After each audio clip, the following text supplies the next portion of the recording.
going to start. Please take your seat. Dear all participants, will begin in a few seconds. Please take your seat. And I would like to inform something about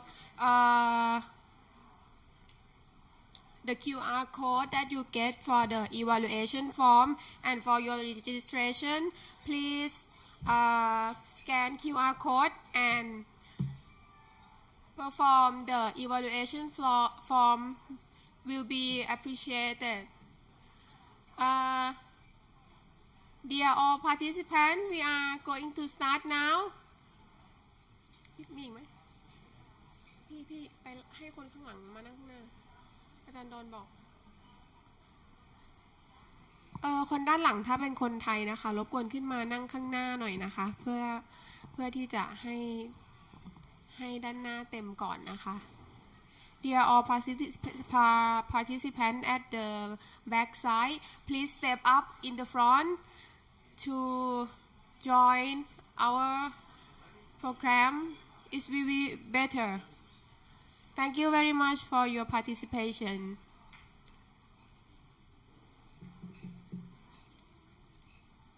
รบกวนคนที่อยู่ด้านหลังนะคะมานั่งข้างหน้านะคะขอบคุณมากค่ะพี่หนูเริ่มเลยนะ Please step up forward in the front. Thank you for your participation.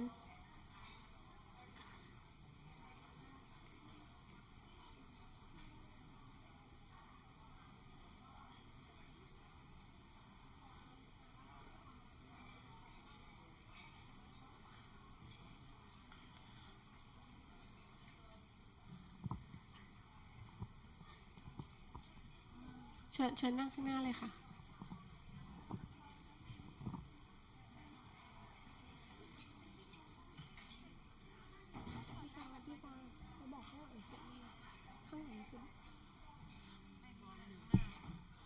อัสสลามุอะลัยกุมวะเราะห์มะตุลลอฮิวะบะเราะกาตุฮ์ Ladies and gentlemen, the seminar will begin shortly. Please be seated and kindly turn off and set your phone in the silent mode. It will be very appreciated. I would like to inform to all the guests. Please scan QR code informing our program for evaluate form and for your registration. And now the conference is in the last session of today.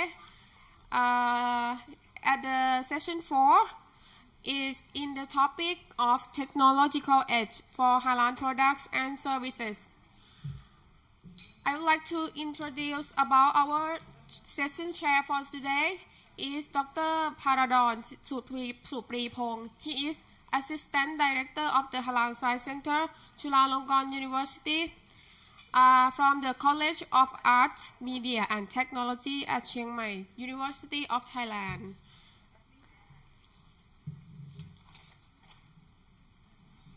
And may I attention again, please complete the evaluation form by QR code. Ladies and gentlemen, on behalf of the Thailand Halal Assembly 2018 committees, I would like to extend our warm welcome to all of you on this international Halal Science and Technology Conference, or the 11th Halal Science Industry and Business, or we call HASIB. We are about to start our session 4. The theme of our session is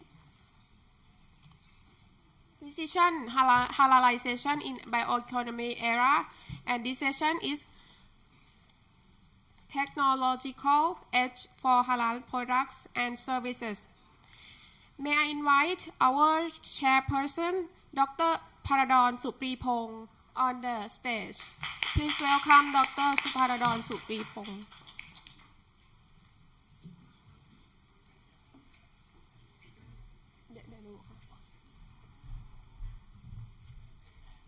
Thank you, Dr. Pradorn. Now I will share the floor to Dr. Pradorn Sureephong to moderate this session. Thank you very much.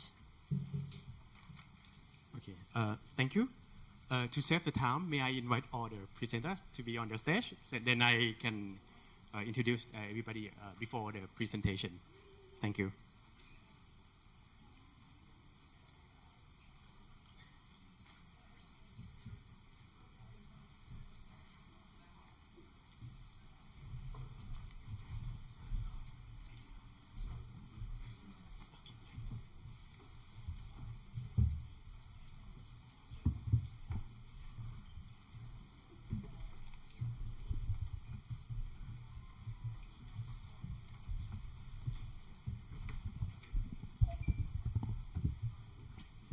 Okay, thank you and very good afternoon. Assalamualaikum warahmatullahi wabarakatuh. This session is the final session for today and it will be very interesting. I have a short discussion with all presenters just before this session.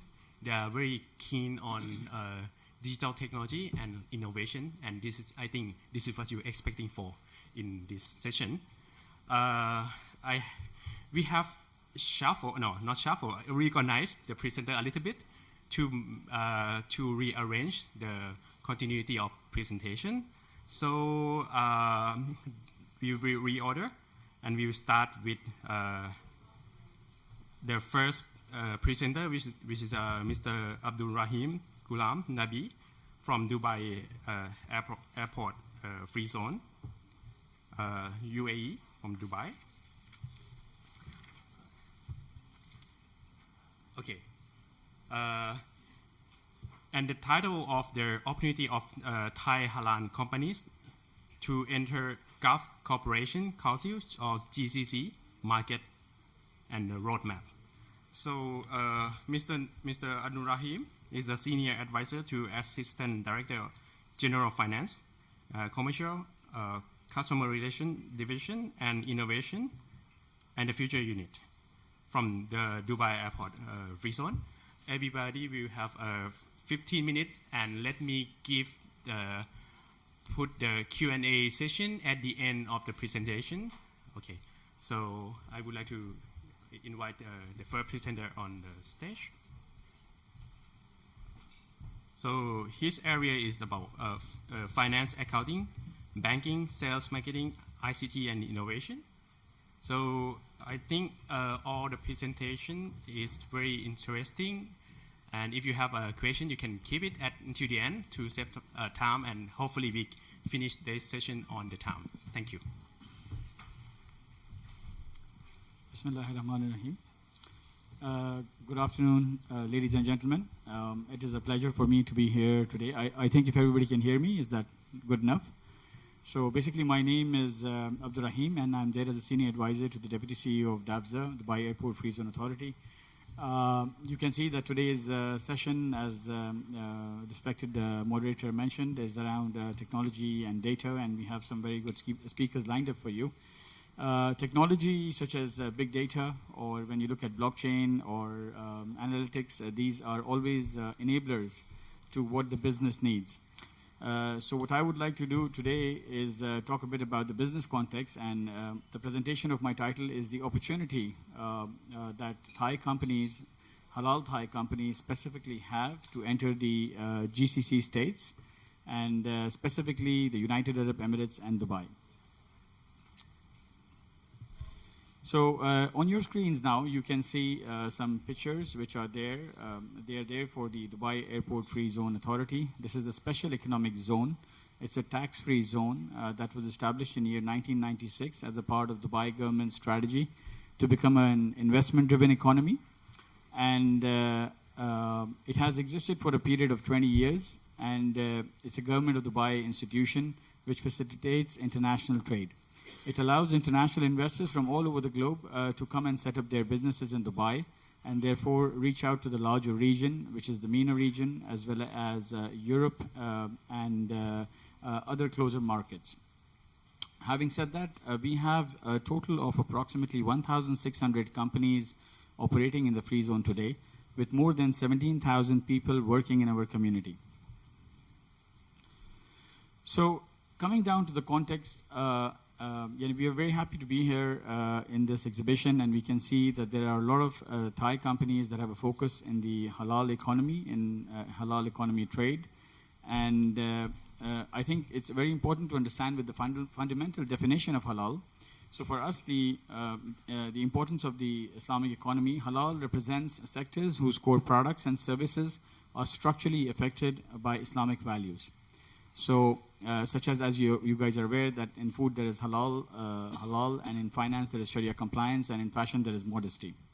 I think the picture that you see on your screens is that which talks about the global Muslim spending across core Islamic economy sectors.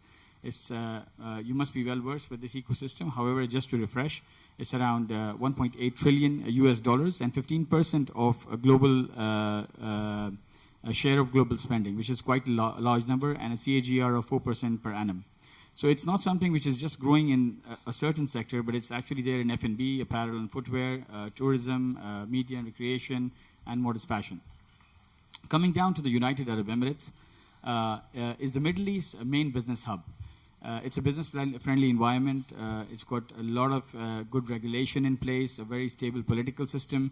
You can see some metrics on the screen over there, where the GDP has gone from $230 billion to $370 billion. The global GDP global ranking has increased from 36th to 30th. The global competitive index has been improving by almost 9 points. Ease of doing business is becoming easier, and even in terms of global entrepreneurship, they have gone up 3 positions from 2012. An important aspect to note on this slide is that within a 2-hour flight radius, Dubai has a reach of halal lifestyle market of $512 billion US. And within a 2-hour flight radius, you can get access to this sort of a consumer spending. And the larger OIC region, they have approximately $280 billion worth of related imports. So you can just imagine the amount of traffic that's actually going through the United Arab Emirates and Dubai specifically in terms of the volumes of trade, right? So, people have this notion that it's actually an oil-driven economy, which is not the case. In the case of Dubai, it's actually a trade hub, which, it's a powerhouse trade logistic hub for the Middle East. In year 2013, His Highness Sheikh Mohammed bin Rashid Al Maktoum, the Prime Minister of the UAE and the ruler of Dubai, announced the vision for Dubai to become the capital of the global Islamic economy. Since 2013, the Dubai Islamic Economy Development Center has been formed, and it has the mandate for realizing this vision for the government of Dubai. This has created a lot of emphasis on the Islamic economy for not only the government, but also for the businesses operating in Dubai. And therefore, the thinking has sort of diverged into this stream. The Islamic economy strategy for Dubai has 3 pillars. The first pillar is that of Islamic finance. The second one is related to halal industry, where we focus in. And the third is related to Islamic lifestyle. The next slide talks about how the vision for the Islamic economy for Dubai is being realized is through a program management office that sits right at the top, which is the DIEDC, and this works through the public and private sector stakeholders in all the different layers, such as the, whether it be knowledge and infrastructure or halal compliance or regulation, Islamic finance ecosystem, startup ecosystem, and so on and so forth. So DABSA also has been contributing to this vision. I think just a little bit more, just for the purpose of the audience, I'm not sure how many special economic zones that you have in Thailand as such, or how that model operates, but the key advantage of operating through a special economic zone is that you have 100% ownership. You can establish your own business. It could be a small company, it could be a startup company, it could be an SME, a medium to large company, or a multinational company as such. So I'll just show you a small 1-minute video to give you an idea about what the zone is about.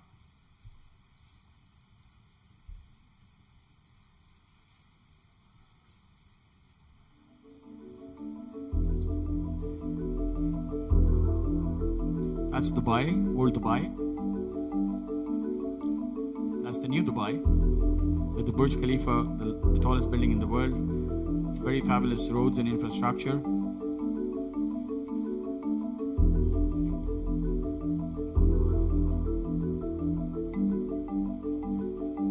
this is the Dubai Airport Free Zone Authority that sits right next to Dubai Airport. These are the buildings, the office buildings that houses 1,600 companies.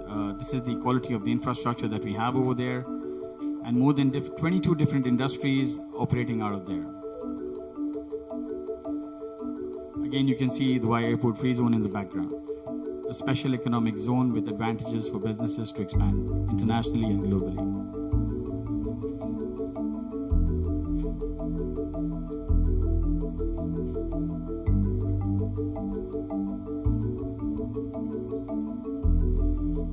So the free zone has all sorts of services, right? It's like a one-stop shop for international investors. All your needs can be fulfilled over there, whether in terms of visas, immigration, in terms of customs, procedures, whatever you need. The whole purpose of the business park is to make the life of the international investors easier. And we see a lot of opportunity for Thai companies, halal companies, to grow into the market and into the region beyond using agents or distributorship.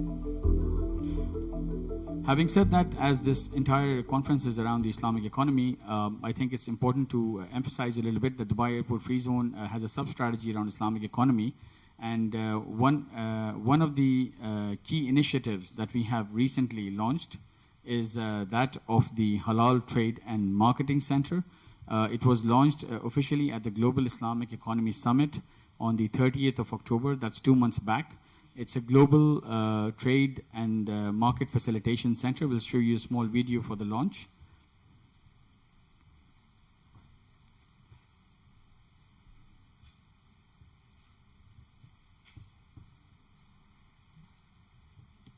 Addressing a big gap in the fast-growing $252 billion halal trade, Dubai, UAE is poised to take leadership through the launch of this global proposition.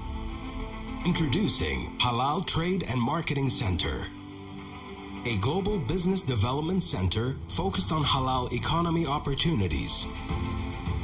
Founded by Dubai Airport Free Zone Authority,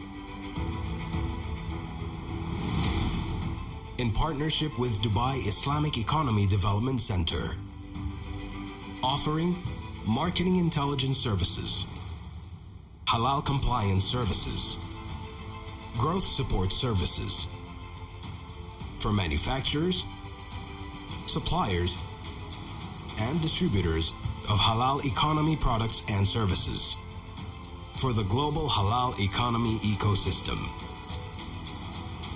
Supported substantially by the key partners.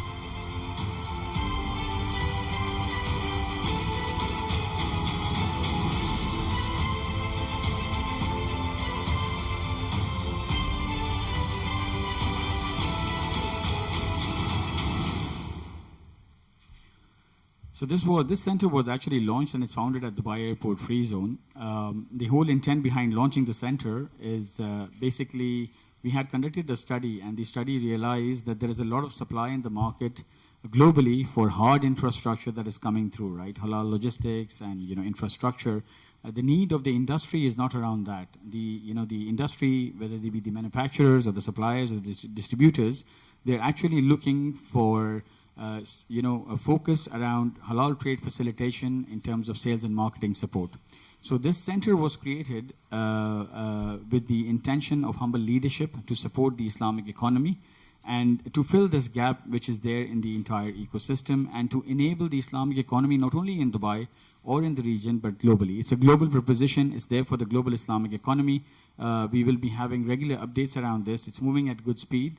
And inshallah, through these service partners, we will be able to fix these gaps that exist. These gaps could be in the areas of business or linkages or certification, compliance, technology, so on and so forth.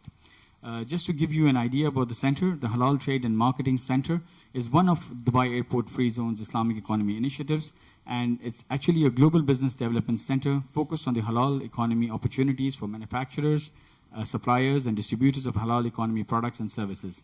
It is hosted by DABZA, as mentioned, and substantially supported by the halal economy ecosystem.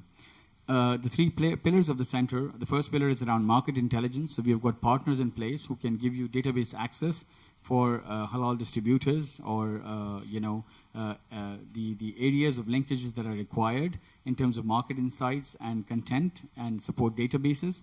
The halal compliance pillar is where the center connects you with the right certifiers or certification bodies or advisory firms that can guide you to grow your businesses. And finally, and most importantly, are the growth support services. This has two areas, where the first area is around sales and marketing, distribution linkage support.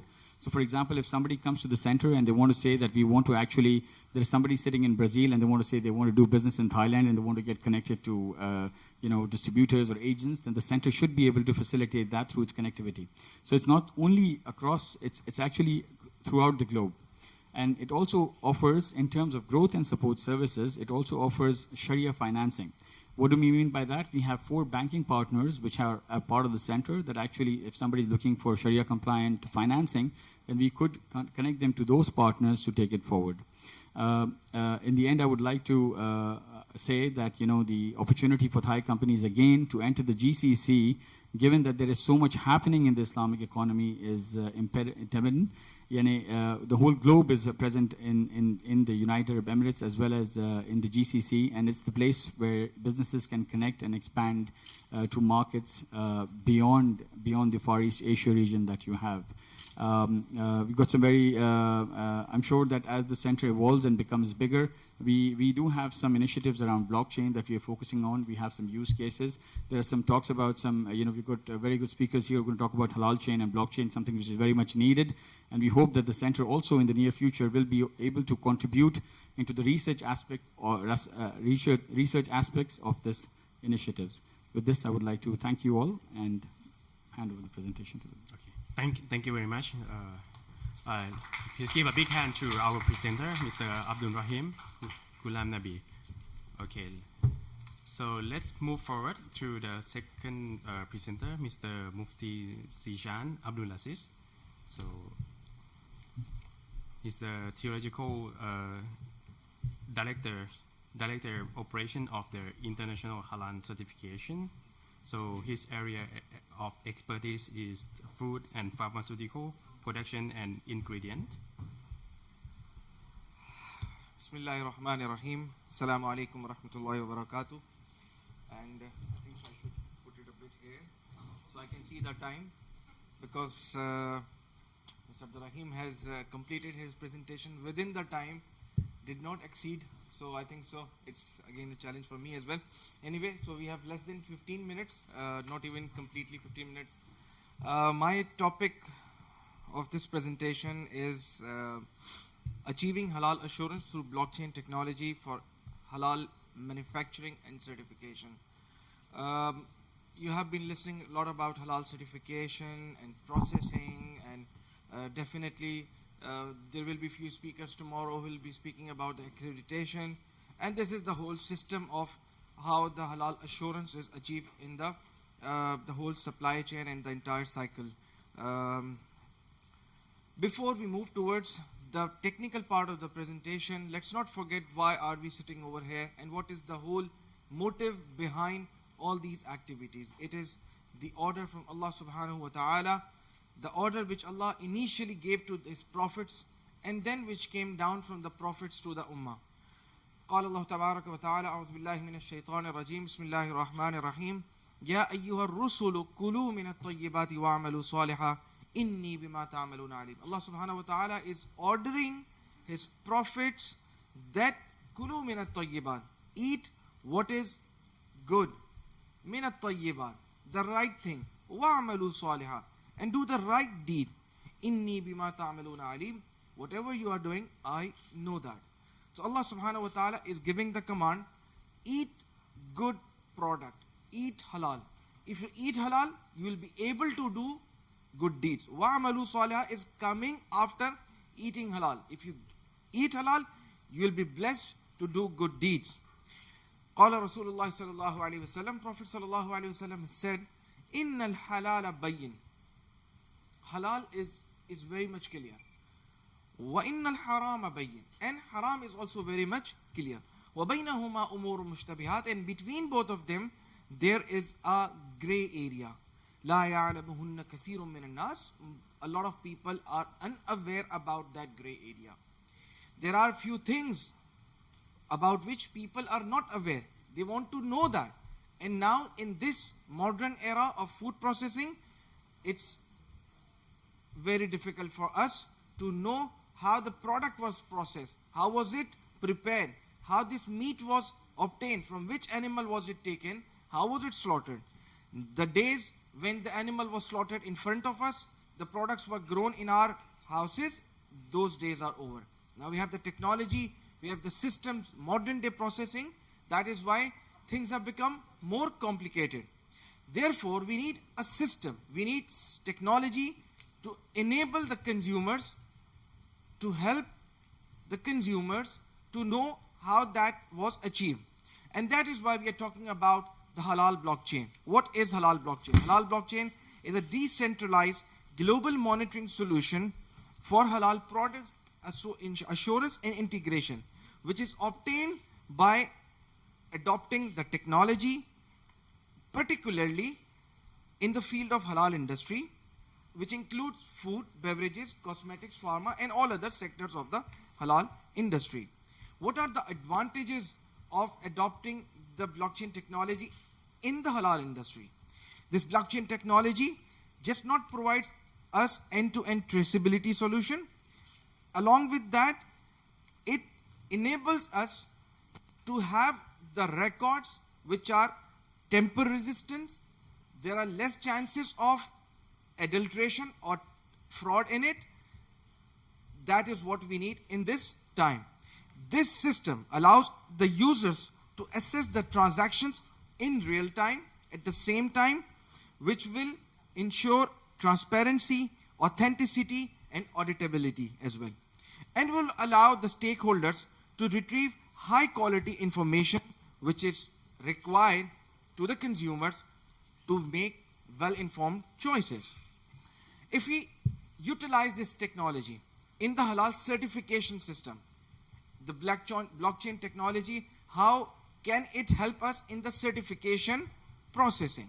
If we look towards the halal certification process, we see that the company who want to get certified applies for the halal certification to any particular certification body, whether it's a private sector body or whether it's a government authority. Just like in Thailand, you have the government authority, SICOT, responsible for carrying out halal certification. So the manufacturer, when it applies to the certification body, they go through a proper evaluation process, assessment process, auditing process, and then eventually the halal certification body is able to confirm that this product is halal or not. This product complies with the requirement of standard or not. So once this product is certified, the outcome, the result, the halal certificate will be written on the smart contract through e-halal blockchain. If the product is approved, the consumers will know that. If it is disapproved, they will also know that thing. And even if the product was certified and at a certain point in time its halal certificate expires, this smart contract will distribute its expiry status throughout the global supply chain, and everybody in that supply chain will know that this particular raw material, this particular flavor, or this particular finished product is no more certified. Its halal certificate has expired. So better take care of it. If, for example, a company was complying to the halal regulation and was hence certified, but at any point in time it did any sort of fraud, did not comply with the requirements, or there was some sort of non-compliance due to which its halal certification was cancelled, terminated. In that situation as well, these results will be written to the blockchain network, and any halal certification body or government regulatory or authorities body, they can gain access to that data via distributed ledgers, either via blockchain address or e-halal web interface, and then they can take necessary precautions and actions regarding that product or raw material, whether it should be allowed to enter our country or whether it should not be allowed, whether we can use this raw material or not. So this will give the consumers, not only consumers, the food processors, the real-time knowledge and information about the raw material, and it will also help the government authorities to make decisions about any particular product. If we talk about the implementation of this halal blockchain technology for the traceability of meat and processed food or non-food products, how will it be useful? Will it be useful or not? Yes, it will be useful for us. How? By tagging the animals through this blockchain technology. If we are talking about the slaughtering industry, at the moment, we just have the information that this animal was slaughtered as per the requirements of Sharia. It was slaughtered properly. But what about the other aspects? What about the feed? What about how much vaccines or other medicines were given to that animal? How would we know that? We can know through this technology. By tagging animals through blockchain technology, it is not only possible to register them as they go throughout their life on the farm, we'll also be able to know that who was the slaughterman, how was it slaughtered, and where was it reared. Similarly, if you talk about the processed food and non-food item, this technology can be a tailor-made technology actually, and this will help in the raw materials traceability for each element of the supply chain, not only the production processes, but the storage area as well, the transportation as well, the shipments as well, and packaging as well. In all these aspects and areas of production, this technology will help us to know how was it done, how was it made, and was there any contamination, was there any adulteration. This will give us 100% authentic information. What is the conclusion? What is the conclusion? We have talked about what is blockchain, what is the use of halal chain, how will it be useful in the slaughtering industry, how will it be useful in the processed food and non-food industry. The conclusion is that we all need to realize that blockchain is now becoming the next era of digitalization in the Islamic economy. Since halal is part of the Islamic economy, this blockchain is becoming an important thing in the Islamic economy, which is taking halal food sector to the greater heights of development and perfection. It has started to play an important role in improvising the current halal food system, the production system and the certification as well, with an ideal solution to the various challenges which the industry is facing at the moment, from verifying the halal certificates, which is indeed a big challenge for all the halal certification bodies, because there are a lot of certification bodies all over the world, and it becomes a challenge that this certificate, which is coming from Mexico, in Pakistan, for example, this certificate is really authentic or it's a Photoshop certificate. How would I know that? Now, if we have this technology, we can just verify the certificate on a real-time basis. So it will ensure transparency in the entire supply chain. Therefore, the halal certification bodies and halal product manufacturers and processors should adopt this technology and integrate in their existing procedures and processes to achieve the mentioned and given advantages. Thank you so much for being patient, and I hope, yes, I'm done within the time, inshallah. Thank you so much. Thank you very much. Sir Mufti Zeeshan Abdelaziz. Okay, was very interesting presentation. So we continue to our third presenter, Professor Abdelaziz Bouras. So he's a professor at Qatar University. So he manager of the pre-award department at the Office of Research Support of the Qatar University, and the chair of the Industrial Relations Committee for the Department of the Computer Science and Engineering at the College of Engineering, Qatar. So please. Thank you very much. Thank you very much. Assalamu alaikum wa rahmatullah. I have also the same challenge to not exceed the 15 minutes, but I'm sure that I will exceed.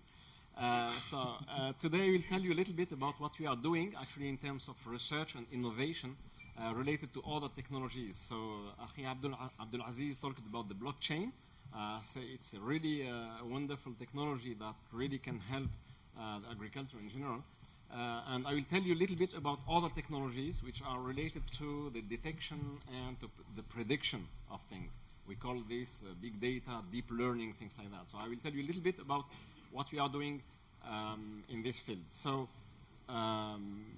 so the trend that we have today in the agriculture in general is that the fact that the farms, we have less and farms in the world, and we have a decline in the total productivity because we need really to use the technologies that have been developed for the industry first.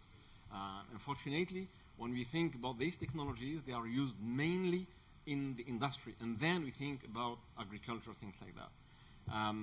We have, of course, limited resources and, of course, the real problem of the climate.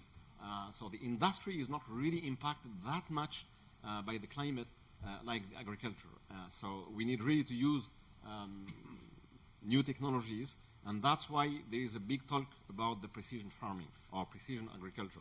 So the concept is very easy. It's how to use integrated information systems and production-based farming or agricultural systems designed to increase the long-term site-specific farming productivity.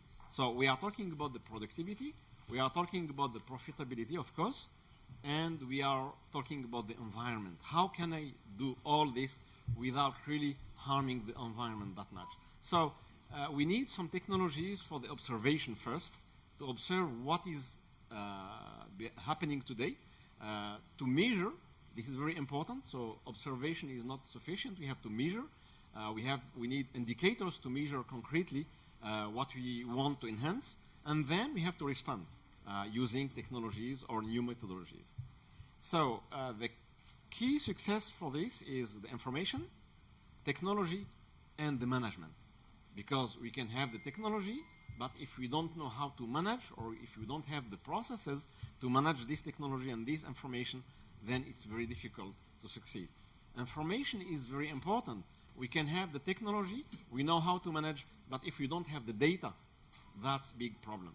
So it's three things that are really needed today, and it needs the application of art and science. If we want to really succeed, we need seriously to use science and to use advanced technologies and data and information management. So when we talk about precision farming, we think about actually two main applications. So the one on the left, where we have it's mainly based on GPS and global tracking for the tractors, for machines, to monitor in real time actually what is happening. We can, because as we said, we have really to manage the resources.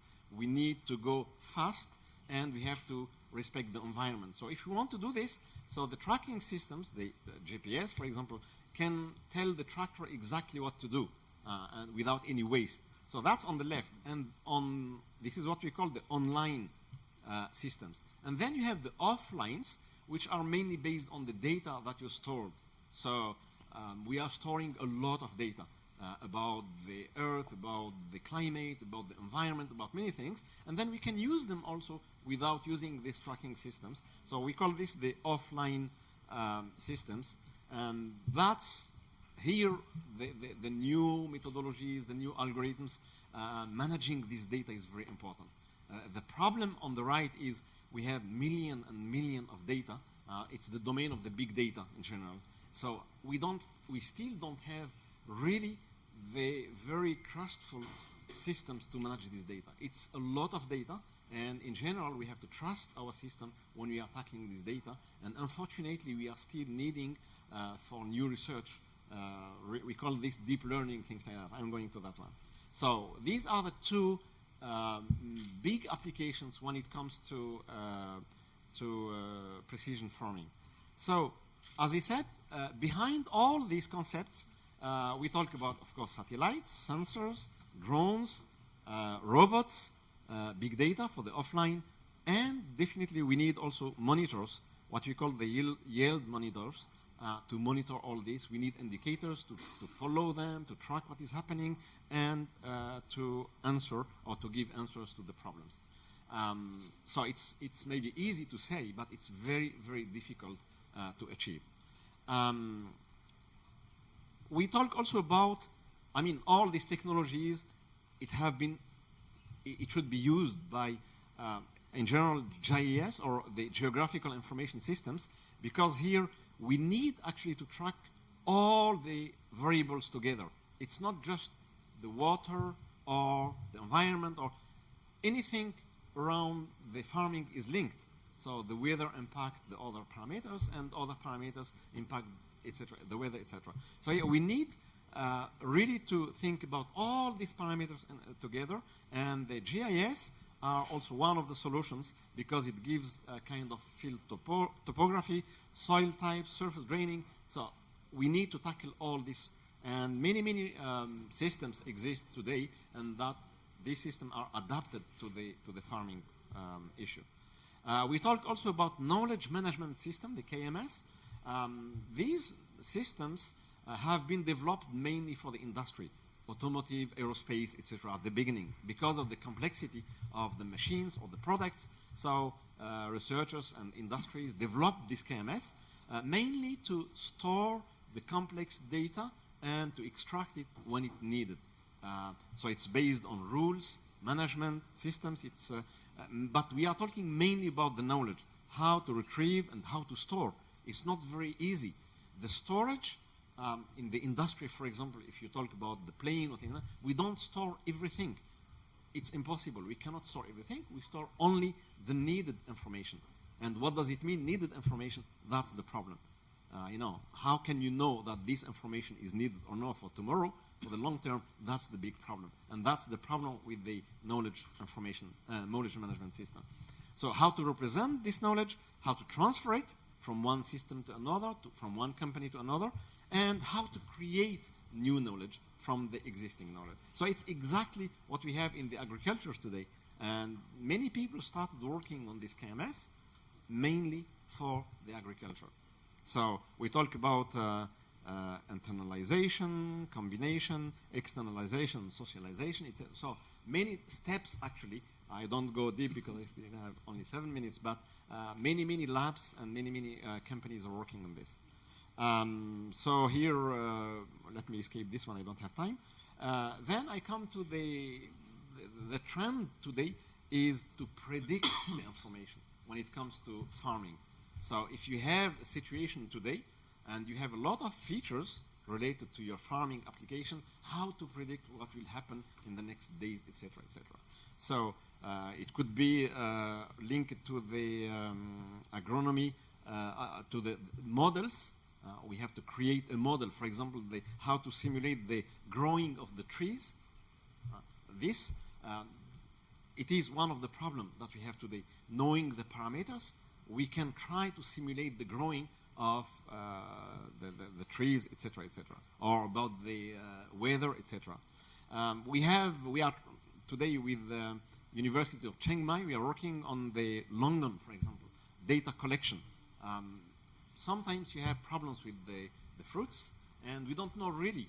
Actually, the farmer knows exactly what is the problem. But what we would like to do is to predict if we have the same features that in the future, in the next month or 2 months, in the life cycle of the tree, we can predict that we will have that or that result because of the history that we have in the data. So this is very important to help the farmers with new algorithms, just following or just having the information from the history and the result, we can predict and we can help them actually changing some parameters related to the soil or to the quality of the water, etc., etc. So we have a student in her PhD working on right now the collection of all the data. This is very important. You have to understand in all the phases of the growing of the tree, you have to understand all the data, you have to collect it, and you have to separate between the problems and the solutions in each phase. So this is one of the topics on which we are concretely working. Then we use, as I said, so here we are talking about the prediction. We want to predict something. I'm working with another student in my university, in Qatar University, about another technique, but we can use it definitely for the farming. So we are using it right now for the cultural heritage. Exactly same problem. Here is how to restore and how to reconstruct paintings, for example. So we are working with the Qatar Museum, the National Museum, and they have big problems. You see, for example, here on the right, that picture has problems in the middle. So how to restore it if we want to restore it? So here we use exactly the same technique, deep learning. We train a model. We show him what does it mean, a good painting, and then the model will correct it. We show him, for example, 1 million images that look like this one, so automatically he can correct it. So here, the algorithm behind, I will not go deep, but the algorithm is related to deep convolution GAN. I have only 4 minutes, so I will not go deep. You see here, maybe it went fast. So you can see a little bit how it works.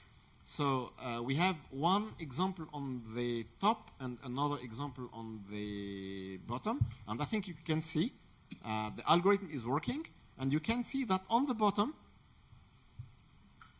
it's the general algorithm, and on the top, it's very specific. This is just some tests that we are making with our students just to enhance, actually, the algorithms. And you can see that on the top, for example, we can guess quickly the shape which is missing.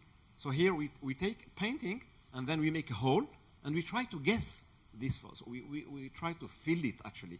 So the system looks to 500,000 paintings, and he learns what does it mean, for example, a face. And if he detects that it's the nose which is missing, then he tries to reconstruct the nose, looking to 500,000 noses, and looking to the kind of, if it's portrait or impressionism, etc., he can detect. So, and this works, maybe not 100%, but this works. Another example, so you can see here that same, their algorithm on the top is better on the bottom.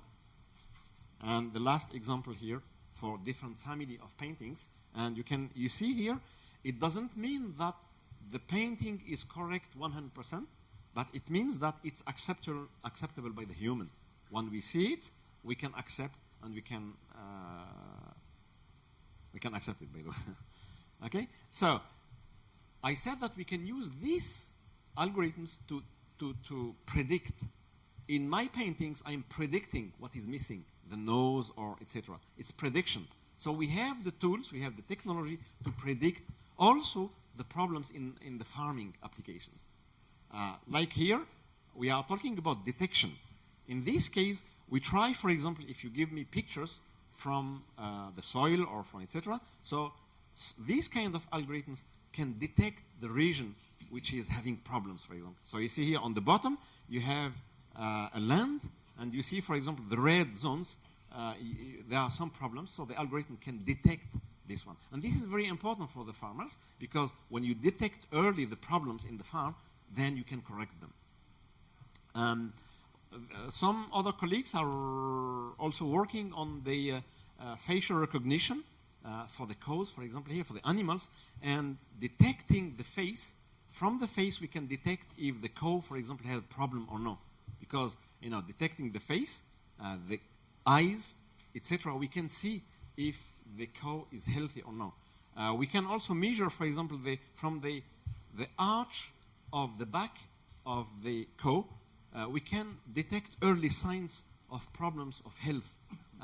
These are labs who are working with this, with some farms, and they started having very good results.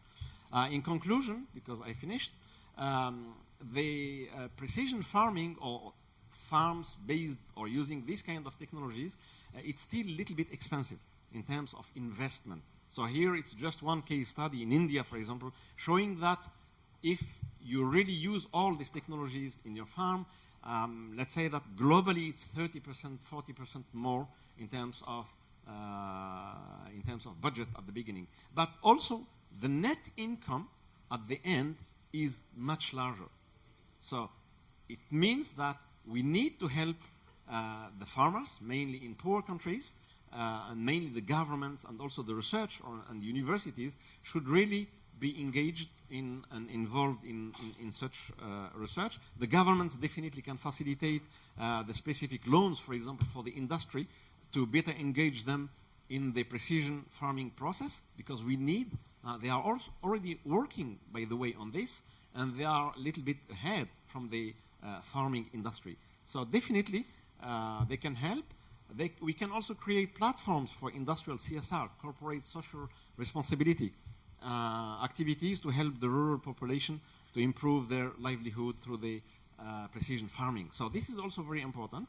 And the universities and labs like us, definitely we should also look a little bit to what is happening and to better, to be motivated, by the way, to conduct more research on precision farming, because now we are looking more and more to the industry, maybe because the industry is rich and we have budgets, but definitely we need also motivation, not only money, but I mean in terms of data, etc. We don't really have all the time the data that we need.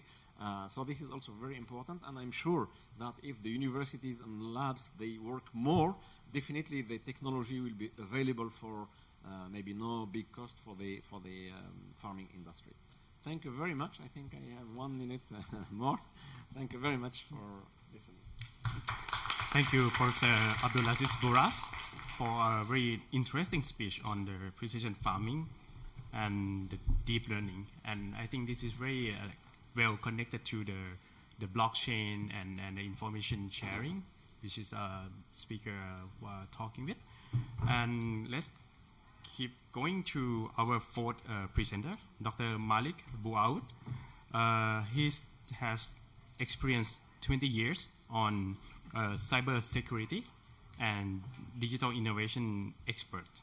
Now he's working at the Central Bank of the Qatar, and he's also the advisor to the Minister of the ICT, which is now the Ministry of Transport and Communication. Thank you. Thank you very much. Assalamu alaikum wa rahmatullahi wa barakatuh.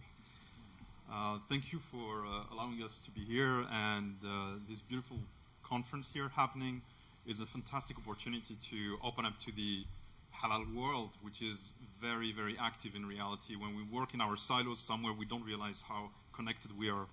And this is a fantastic opportunity to start also at the end of all the panel speaker, because they gave me some food also for talks. What I'm presenting here is more about stepping back from the usual focused discussion on particular technologies and looking at where they're originating from a bit to some of the key innovations. So I'm going to start a bit with the notion of technology disruption. This is currently the times we live in, where core technology components have changed or are changing the way we're living. And for us as Muslims also, it has a significant importance in the way we're dealing on our regular activities on a daily basis. So the pictures taken behind here is one of our key projects we developed in Qatar about using drone technology, autonomous vehicle systems, leveraging on also artificial intelligence through embedded computing systems. But this is not the topic here. This is the way we use technology to create innovation in one particular process of transportation. And one of the elements of that is that computing is really enlarging the scope of activities for all businesses. And providing new opportunities means also potentially new risks. But I'm not going to go there. I'm going to stick to really the core technology components. So we heard about blockchain technology being one of the components of technology that basically changes the way we are contracting. We're dealing with trust. Digital trust existed much before blockchain already. We have PKI system, public infrastructure. We can trust documents signed digitally. But what makes blockchain more interesting is the sharing component, the distributed fashion of blockchain that enables a de facto secure system that enables traceability from A to Z, from the beginning of a transaction to the final transaction, creating an ecosystem of partners working together to validate a transaction. So I'm going to come back to that, but before that, I want to talk a bit about those technology disruption. So computing technology has evolved very, very swiftly and rapidly. We have core processors that have increased in scale, increased in performance, and reduced a lot in cost. So it's cheaper today to have the equivalent of high-performance computing at home in our pockets with our smartphones, for example, to operate very complex transactions. So the combination of the higher frequency speed, the higher performance, and the lower cost of technology allows us to touch into the new technology development that we're currently witnessing around the world. These technologies allow us to really shape potential opportunities. So what we try to do in these processes is really to identify what are the core technologies that are changing the sectors, how we can localize those technologies, we can scale them also for developing innovation, and eventually addressing white spaces. Today we heard from my colleague here from Qatar University an opportunity to use advanced technologies for farming. And there are many industries that are currently changing. They are changing the way they are processing information. They are changing the way they are delivering services. So all of this is rendered possible thanks to the evolution of those core technology that we'll be talking about.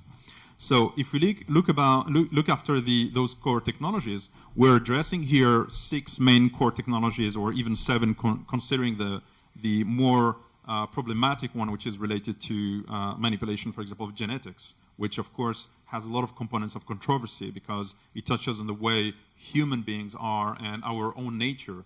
And as Muslims, it's something that we definitely want to be very careful with. But looking at the core technologies here, everybody heard about Internet of Things. Of course, everyone has smartphones, and even maybe in our country where we work and live, where people have 2.5 smartphones for one person, 2.8 exactly. It's one of the highest ratio. So it gives powerful computers in the pocket for a lot of people. And component of cybersecurity will leverage also eventually leverage on AI, machine learning. But if I look at the core technologies, networking, communication using next generation networks coming, we talk about 5G today, advanced sensors, we heard a bit about it through the agriculture systems, infinite computing, edge computing, AI, machine learning, robotics, and 3D printing are radically transforming the way we do healthcare, the way we do education, the way also we produce goods. And we're going to approach these topics a bit more. But if we look back at what happened really in terms of social and business innovation, the combination of those technology components and new model of social and business activities, models, are changing the way we're delivering services. Uber, Airbnb are just a few examples, Instagram. All these small examples have changed the way we approach photography, the approach renting cars or mobility in general, or even going into a home. So the effect of these changes have not to be underscored. I mean, have to be underscored and have to not to be minimized. The fact that we are currently facing this transformation, this industrial revolution in the sense of ICT, is really impactful. And for us as Muslims, with some of the principles we have, we definitely need to embrace this in a way that will match our key principles. So if we look after this combination of technology and social business innovation, we can witness the amount of disruption that happened. And one typical example I like to use, and if you hear me in a couple of speeches, I'll often refer to this one, is the Kodak and Instagram comparison, where Kodak went nearly to bankruptcy with a massive amount of staff and very low turnover, while a small company with 10 employees was valued at $1 billion.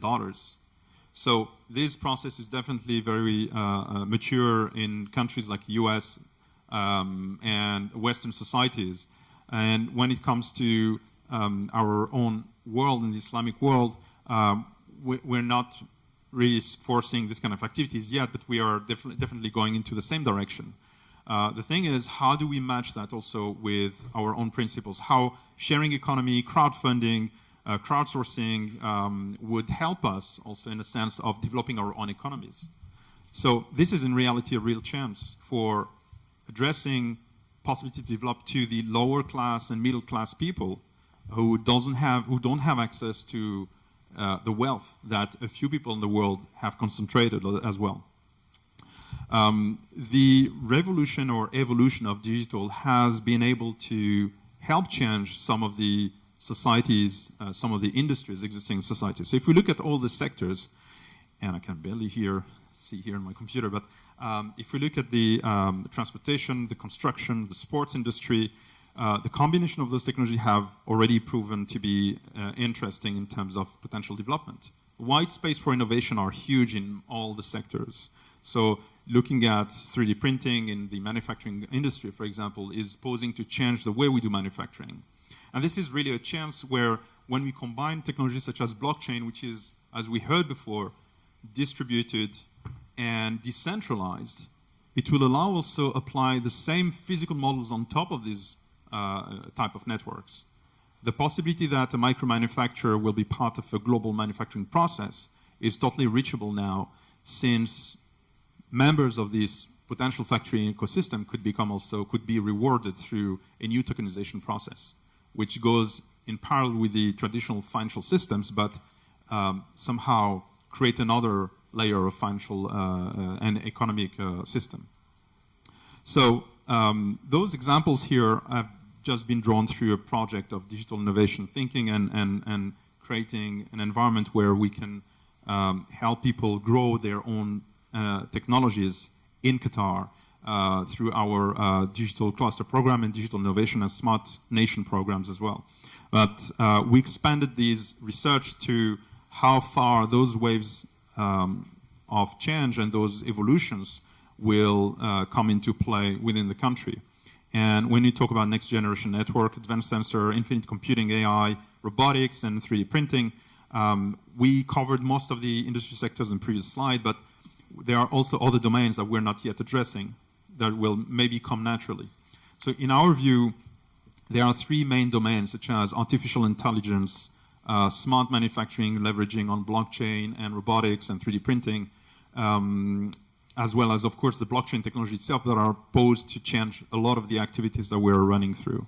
So if we look at AI, traditional AI drives to expert systems and eventually the future potential machine intelligence that is already been seen today across many industries, whether it's gaming, whether it's expert systems for speech recognition, facial recognition. There are different domains of AI that are applied. But one of the key questions is how we build this AI. Is it our role as human being to continue pursue a route that eventually would drive us to our own fatality or our own issues going into a wall, basically?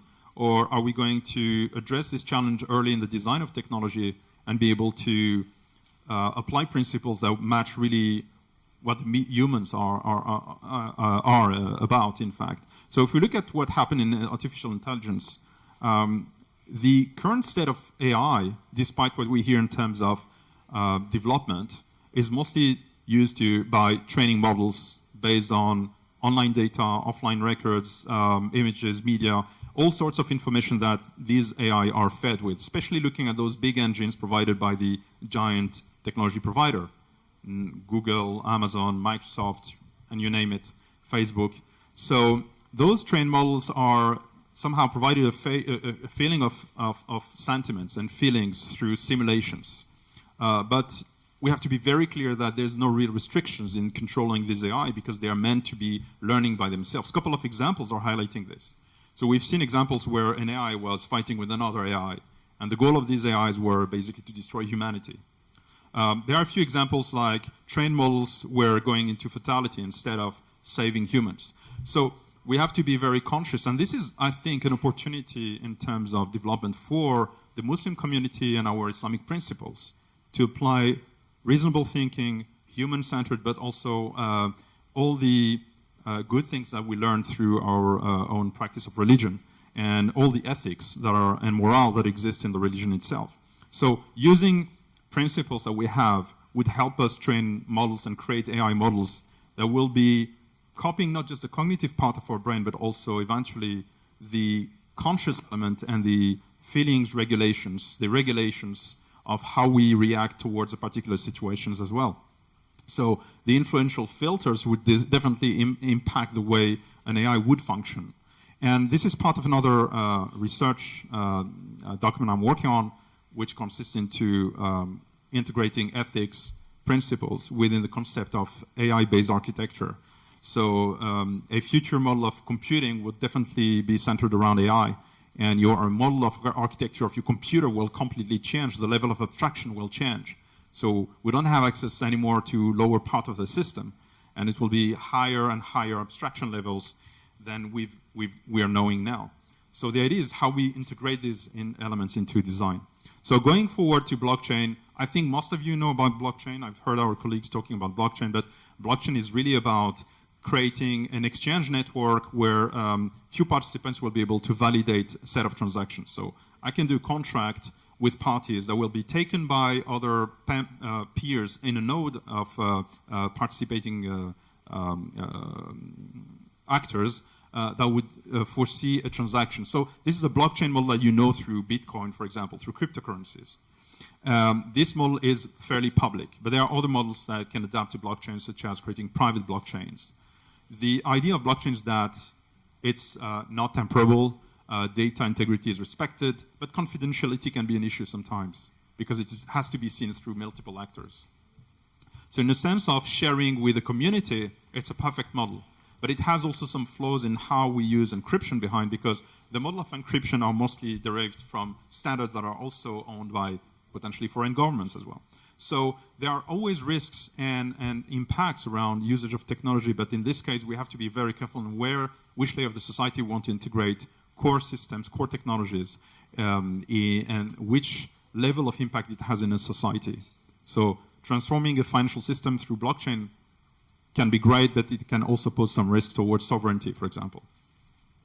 The logistics is affected as well. So we have more and more converged and integrated systems where eventually drone would transport, automated systems would replace the human driver to deliver goods and services, and AI would be used to analyze all the information, the big data that lies behind.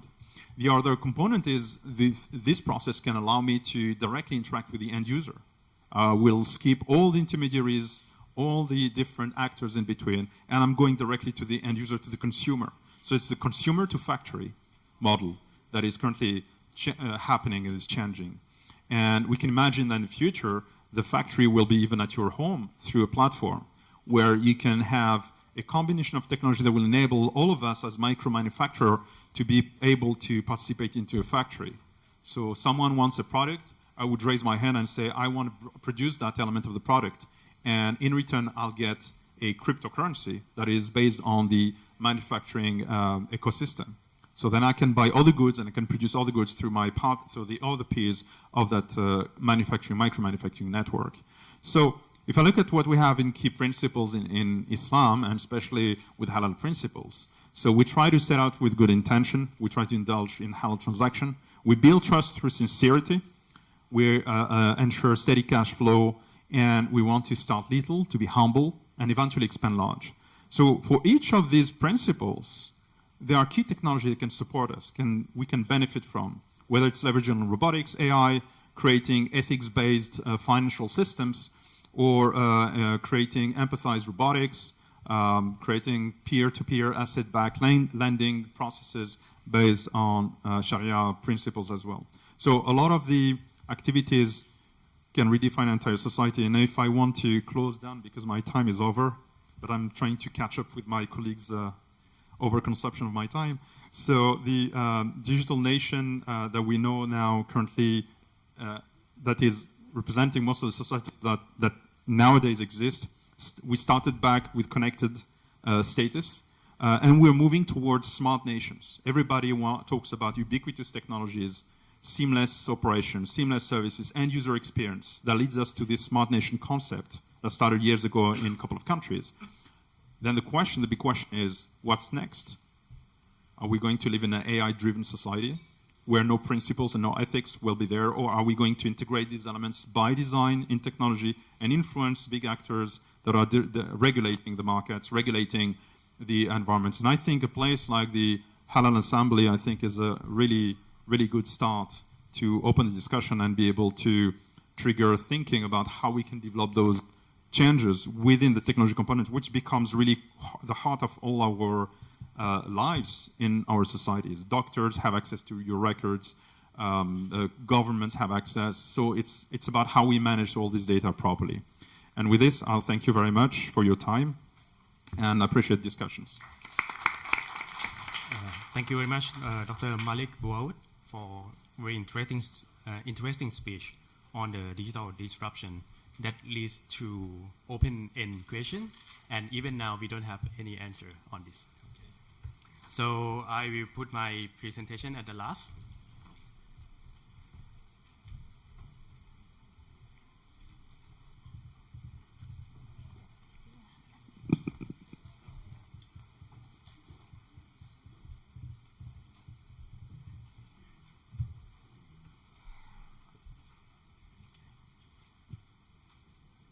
Bismillahirrahmanirrahim. Assalamu alaikum wa rahmatullah wa barakatuh. So I'm Pradorn Sureephong. I'm Assistant Director at the Halal Science Center, Chulalongkorn University. I'm also the Vice Dean on the Research and innovation at the College of Arts, Media and Technology at Chiang Mai University. So I helping Professor Dr. Vinay on the ICT and about the digital transformation for the Halal certification. So my topic today is about the big data technology that you may have heard about this nowadays, and I will talk about how the big data technology will enhance the Halal production and certification. So before go in the detail of the technology and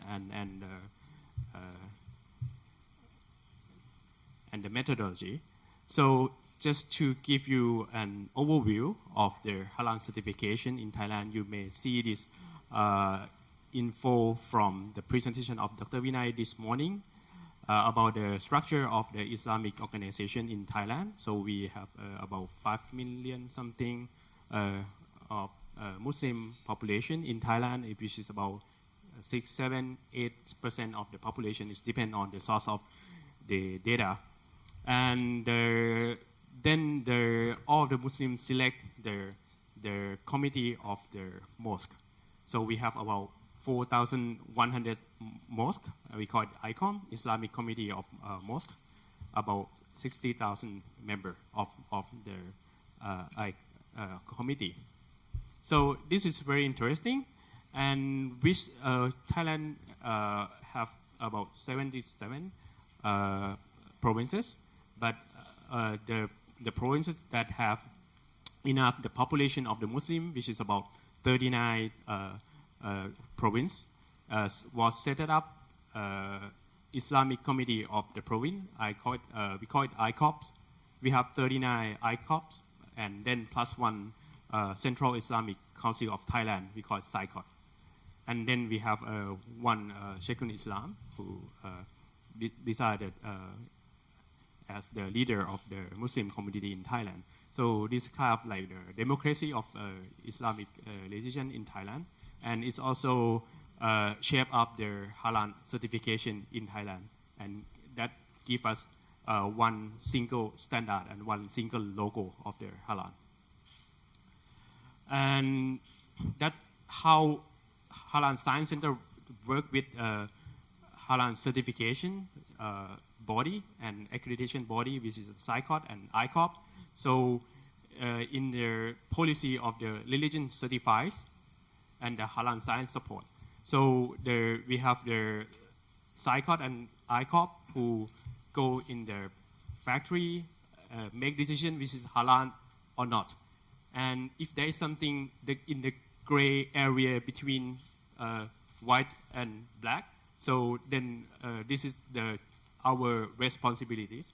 So we try to make it clear as much as we can. So we have a lab and the facility to support the religions ulama. So Dr. Vinay is the founding director of the Halal Science Center. So that is how we organize the organization. So go into the detail of the Halal certification process. I think it's much very common in every country. So it starts by the factory who need their Halal certification or Halal logo on their product. So they have to fill in the form, this kind of data that they have to fill in about the factory information, product information, ingredients, location, barcode, GS1, whatever, label of the product. So this kind of information that they have to prepare before they apply for their Halal certification. Then we have CB, which is ICOP, which is the Islamic Committee of Provincial. So they have to look into the document that they have that the factory apply for, and then they have to decide when they're going to go for the inspection. So they give the inspection date, who will be the auditor that will go in the details, or supervisor of the factory, the Halal status, and also even the training. If the first apply, so they have to be trained to understand what is the halal or what is not halal for the manufacturing. This is the information and the task of of the ICOP. Then, auditor is the key player of the halal certification system. So they have to go into the factory there. So this is the only group that really see the factory and see the product itself when there's the material. So this guys is very important, and they go into detail in the front line and do the audit. And if something which is not clear for the auditor or for the ICOP, so they send to the halal lab. For example, the Halal Science Center. So we have produced the lab result, and then we get the final conclusion from the Sheikhul Islam at the SICOT. So then the halal certification, halal certificate, halal expired date, and halal number was produced in this stage. And then the certification go back to the factory. You see, this is the long process, but quite interesting. But the problem is you see from the flow that we have produced a lot of data throughout the supply chain from the process, but only less than 10% of the data was exchanged, was sent to the organization, the player among the line. So the problem is if we have the consumer that not sure about the halal certification. So this is where she has to get. So if she go to the SICOT will know, okay, I know this is the halal number. This is from us, but I don't know who is the auditor. Then they have to go back to the ICOP, and ICOP know who is the auditor and when the product was inspected and the lab result. So the data was in the silo. So we call it the data silo problem in the halal. You see the factory, ICOP, auditor, halal lab, SICOT, and consumer produce a lot of data but never been exchanged.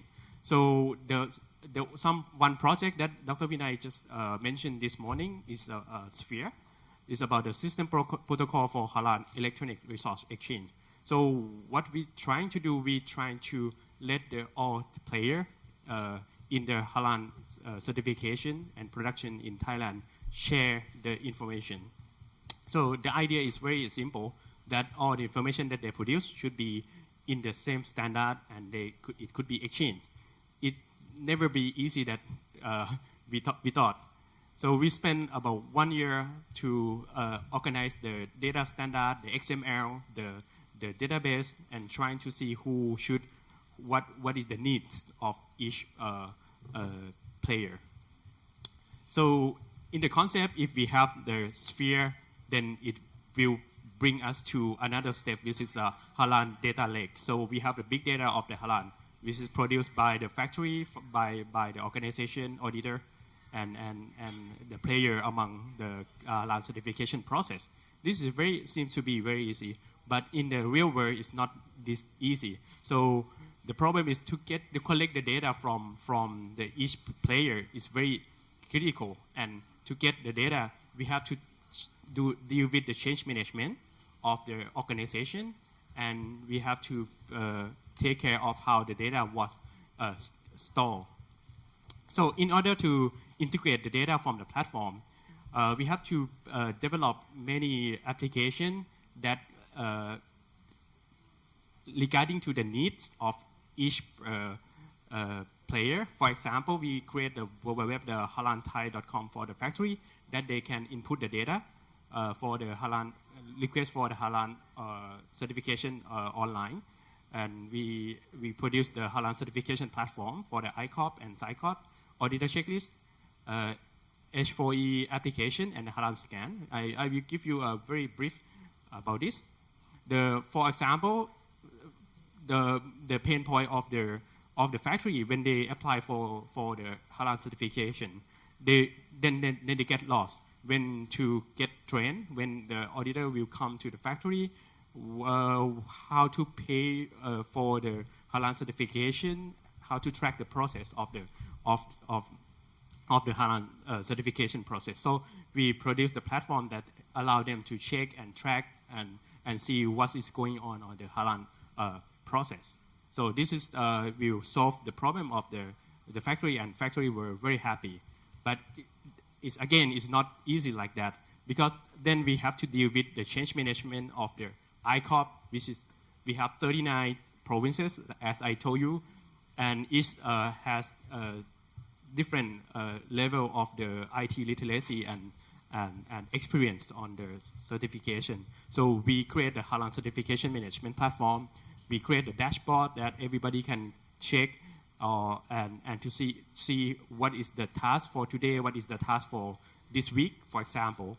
So then this is the critical part of the Halal certification process. As I told you, the auditor is the frontline soldier that went to the factory, and they have to do the audit, and most of the data from the Halal certification come from the auditor. So the application called the auditor checklist was developed on the tablet. So allow the auditor to go into the factory and use the tablet to check and in beginning they use the paper base, and when they come back, the paper base was put in their office. They just send the result to the cycle. So I have a short video to demonstrate what we implemented in Chiang Mai in the northern Thailand. We start about 5 provinces as a pilot, and this year we go for another 10 or 15 provinces. We have to click.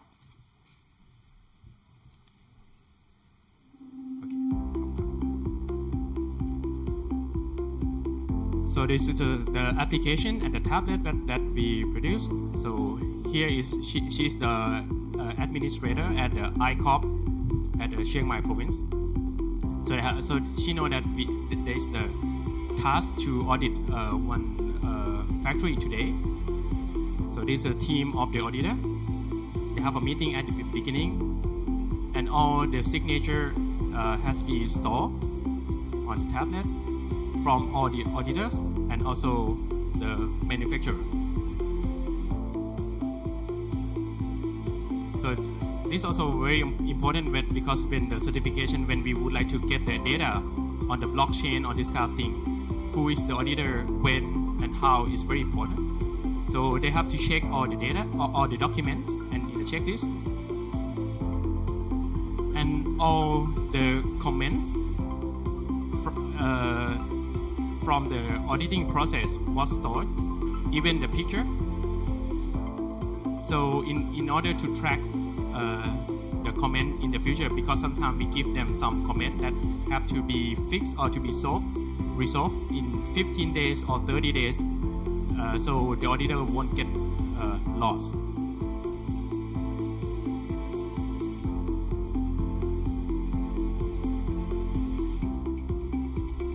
So when they give the final conclusion of the Halal certification process, so there is nothing to be done at the office. So everybody can get the result exactly at the end of the meeting. So it helped a lot for the auditors, and this is very important. That's why we trying to work on the change management of the auditors. Okay, and for the laboratory, Dr. Vinay already explained how the H4E will save the cost of their Halal certification, because they don't have to send the same product, the same ingredient additive back to the lab every time they found a new ingredient. They can use the application called the H4E application to check whether the additive, this E number is halal or not. If it's already halal, so they don't have to send it back, so they save the cost and the time of the factory. And lastly, the application that we produce is the halal scan. So it's help consumer for the consumer protection to scan the halal, diamond halal and the number, use the image recognition to see whether the product which they going to consume is halal or not, and what is the expiring date of the product. So this is the idea of the sphere then we are going to move toward to the big data. So we're trying to connect all the data for the tourism, e-commerce. We have the H-Promo. If you go to the exhibition, you use the H-Promo application to scan and enter the exhibition, and you get information about the shops and also the restaurant nearby, and also the special deal, the promotion of the halal restaurant. And my conclusion of my presentation, why we have to do this, because the future of digital disruption is very important.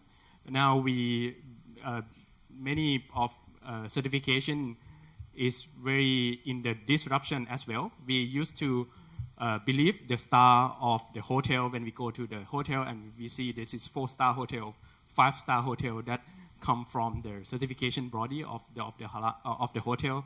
But now today I don't think we believe to the star of the hotel anymore.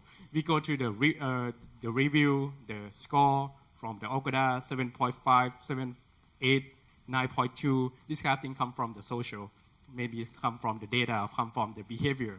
This kind of thing is very important. Even the voice search in the future, our children will ask the halal status from the Alexa, from Halal. Alexa, is this cereal is halal? If we don't have this kind of this information, we cannot provide this to our children and our new generation. Thank you.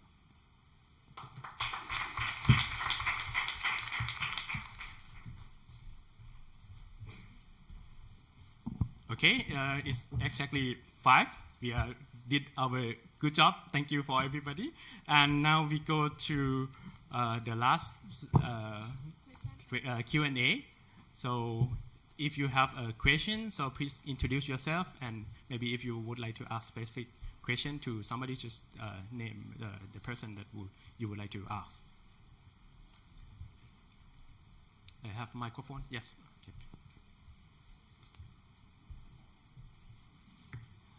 Assalamu alaikum, everyone. Thank you for the future of the halal space in different aspects. My name is Rafiuddin Shiko with Dinar Standard. I have a question for Mufti Zeeshan around blockchain. Practically, I understand the use case, the business case for halal and the compliance value chain of halal today and its value across the board. Practically, how, given all the challenges among the various accreditation bodies, certifying bodies, standard setters, practically, how do you see blockchain actually happening? Will it be private blockchains with individual certifiers? Or, I mean, I don't see it that we can see a SMEEC-led global halal blockchain initiative. But what are your thoughts on that? Bismillahirrahmanirrahim. A very important question because all we have discussed is again a theory. It's you can say that it's a myth maybe, and practically how will this happen? My opinion is that it's again going to be a private sector's initiative coming from government and government organizations. It's not likely to happen very soon, except for certain governments like UAE, which is extraordinary, working on the technology side. But we can again see that this not exactly what we have discussed, but a partial, not even partial, a major sort of thing is happening in Thailand. We just saw the presentation that let's talk about the certification activities. There are more than 300, or people say that like 500 certification bodies in the world. The auditing practices are more or less the same. It's still manual, but Thailand, we see that we saw that the audit checklist has gone digital, and the technical committee or the head of the organization sitting in head office can see the real-time audit checklist and report during the audit even. Okay, what is happening? And if there is any query, they can immediately raise that query, not that the audit is ended and then later on it's coming up. Sure. If I can just on that, but I mean, to me, that's still in a controlled environment. I, as a consumer of consuming Thai halal products sitting in Germany or Dubai, anywhere, still, unless it's integrated or linked with the halal ecosystem worldwide, I don't know. I don't see it. And Mr. Bouaoud, if yourself or others can answer to that, what would be the steps towards taking, and I agree, I think it's definitely quite commendable how the Thailand halal infrastructure has been able to, across the supplier base, 160,000 products, you're working towards that, but how would you translate that to the wider global connectivity?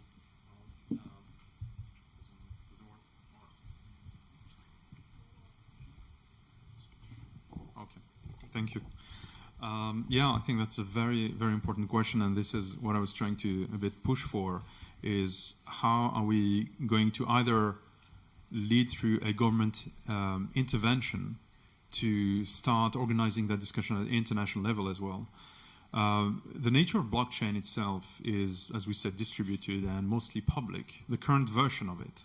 There are private initiatives of blockchain as well that can somehow help address the question you raised initially, saying we have identified a couple of factors who can become central nodes for the validation of these smart contracts, I would call them, in the chain of processing this information, and that will link up to international organizations. But ideally, these discussions have to be taken from higher international authorities up to an ITU or equivalent organization that will integrate technology, the notions of halal within the technology context, which is not happening yet. It's really a matter of how governments around the world can sit together about this and these questions amongst many other questions and address through integrating integrating technology, those new technologies, so-called emerging, which are already here, into the regulation discussion. And the gap that we see currently is diminishing because they start to realize that these technologies are so disruptive that they need to address those regulatory elements early on. And this is what we're pushing for. The idea of integrating notions, our notions here, in the context of developing technology is something that needs to be addressed at the highest level of authorities within maybe United Nations body or something that can coordinate amongst 190 countries, for example, and beyond basically borders. Since the idea of halal is that it should be accessible, this information should be accessible mostly everywhere as Muslim, we're all around the world as well. So there's an opportunity here to lead a discussion in how we conceive and use technology in general, not just blockchain, but most of the technology we're developing or we're using as simple users, and how we can integrate proper notions that will seal safeguards communities and societies and keep this stability of the society as well. I think it has a far broad reach in terms of geopolitics and regulations as well.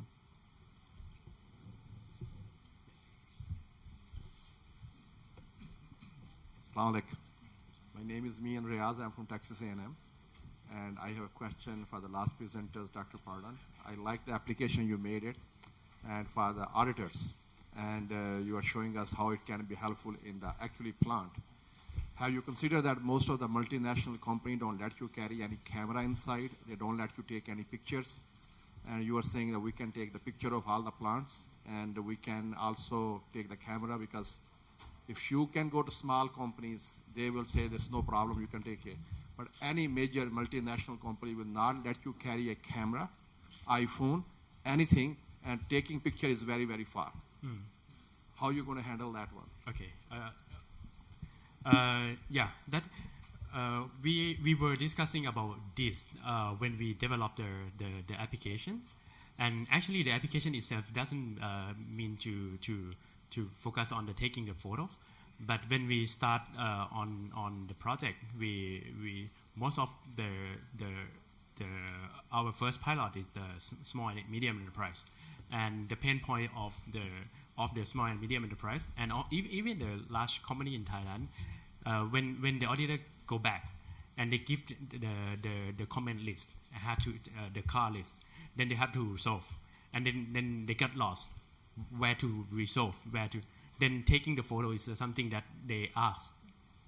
That's why this is might be quite different in your question, but I will go to your question after that. Just to explain that when they ask, okay, can you just add the photo in your each of the checklist? If there's something that have to be resolved, please, or they take photo and give the comment on the photo, and then they can solve the problem that, I mean, the management level can solve the problem easily. And the auditor, when, because sometimes they give them 30 days, 60 days before go back for the re-auditing, they can remember where and what they have to check. And sometimes the problem that some factory, we have some factory that not allow us to bring any device into the line of the production. Yes, again, we have to go back to the paper base. Then when we have one or two factory that use the paper base for checking. But anyway, when they go back, the administrative of the ICOP still prefer to put everything on the checklist, because there's a tough work, because sometimes they have to audit two factory in the same day. When they go back, they have to fill in all the paper in the system. So they prefer to do it on site. That is what they are doing. Yeah.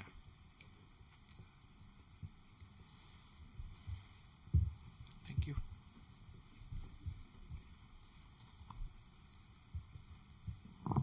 Thank you very much. Are there any questions? Okay, no? Okay. This is the last session of today. I would like to express my sincere thanks to all of the speakers today. And now we will finish our session by, I would like to invite Assistant Professor Dr. Wanida Noppornpan, Deputy Director of the Halal Science Center, Chulalongkorn University, to express the token of appreciation to Dr. Pradorn. He is the Assistant Director of the Halal Science Center, Chulalongkorn University. Thank you very much for Dr. Pradorn for very special of a chair as a chairperson of session chair for today.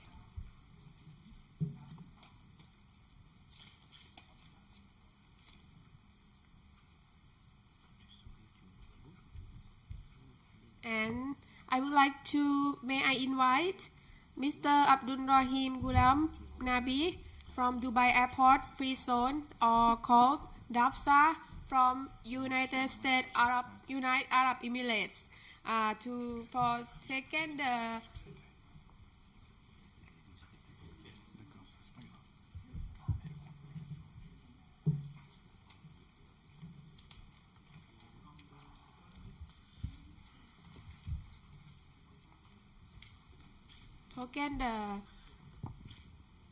express token of appreciation from Dr. Wanida Noppornpan. Thank you very much for Dr.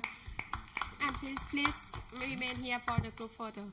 Thank you. And may I invite Mufti Zeeshan Abdulaziz, the Director Operations International Halal Certification of Pakistan,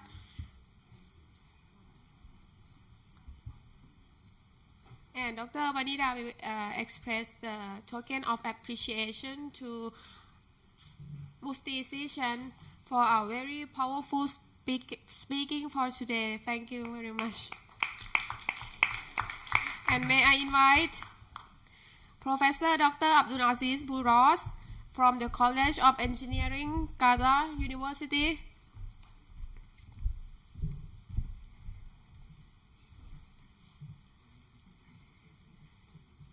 To Dr. Wanida will express token of appreciation to Dr. Abdelaziz Bouras.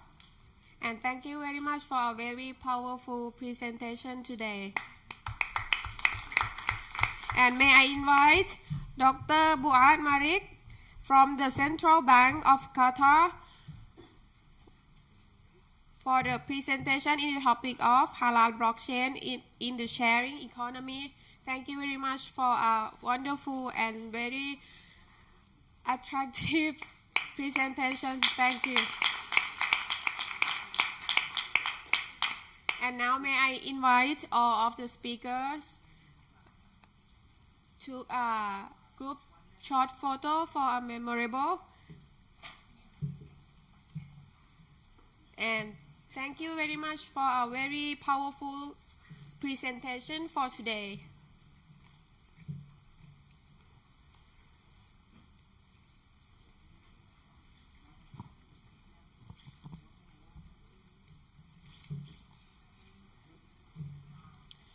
Ladies and gentlemen, we have come to the end of the session. On behalf of the organizer, Thailand Halal Assembly 2018 committees, we are express my thank you for your participation in the program, and I hope today's conference has given you a knowledge, insight, and information which can be used the practical manner in the future. Thank you very much for your participation.